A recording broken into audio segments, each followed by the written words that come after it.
For example, अब जब घटना हुई है तो आपको पता है कि कितनी झगड़ा हुआ और कितनी चोट लगी है, यानी सिंपल सी मारपीट है, तो कोई टेंशन नहीं है, आप थाने पे जा सकते हो।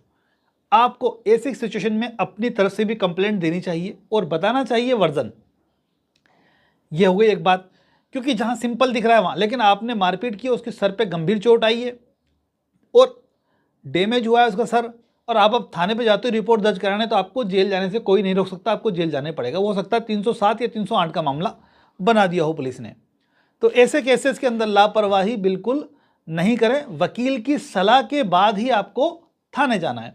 गर्लफ्रेंड वाले मामले के अंदर एग्जाम्पल, आप अपनी गर्लफ्रेंड के साथ फिजिकल हुए हो, और नए कानून में तो ये बोल दिया गया है कि अगर शादी का झांसा दे करके या कोई लालच दे करके, कोई ऑफिसर है, किसी काम करने वाली लड़की उसके ऑफिस के अंदर कलीग है, या कोई दोस्त है, या कोई ऐसा व्यक्ति है जो उसका सुपीरियर है, या कोई ट्रेनर है, किसी भी रूप में लालच दे करके, किसी भी या पैसे का लालच या प्रमोशन का लालच या शादी का कह करके फिजिकल होता है, तो यह कानूनी अपराध है ही सही आज की तारीख के अंदर 69 BNS के अंदर। लेकिन लड़की क्या रिपोर्ट दर्ज कराती है, यही कंटेंट लिखेगी, मैक्सिमम चांसेस ये कि शादी का झांसा दे करके उसने मेरे साथ सेक्स किया। अब आप थाने पे जाओगे तो गिरफ्तारी की पूरी आशंका है। ऐसे में क्या करना है, वकील की सलाह लेनी है। मैक्सिमम चांसेस ये कि आप थोड़ा आउट हो जाएं, उससे बात करके मामले को सॉर्ट आउट करने की कोशिश करें, वो लड़की अपनी कंप्लेंट वापस ले ले। लेकिन लग रहा है कि नहीं होगा, ऐसा पॉसिबल ही नहीं हो, तो शादी करना चाहती है, तो फिर एंटीसिपेटरी ऑप्शन आपके लिए बेस्ट रहेगा।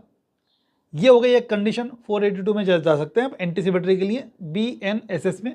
पहले 438 CRPC में हम जाते थे, क्योंकि नया कानून में बदलाव कर दिया, तो एंटीसिपेटरी का रास्ता आपके लिए खुला हुआ है।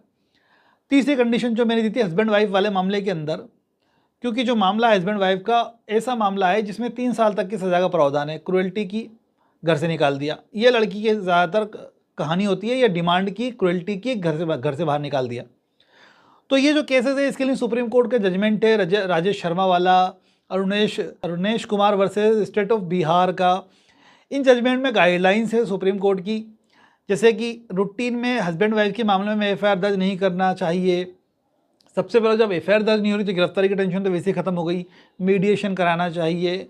तो यानी हस्बैंड वाइफ के जो मामले हैं उसमें अगर आपने कुछ किया नहीं और आपको पता है कि झूठी रिपोर्ट दर्ज करा रही है वाइफ जाकर के थाने पर, तो सिंपल सा आपको थाने पर जाना है जब पुलिस बुलाए। लेकिन आप वकील की कंसल्टेंसी के साथ जाएंगे तो ज़्यादा बेहतर है। आप एडवाइस लेकर के फिर आप अकेले चले जाएं, कोई टेंशन नहीं है।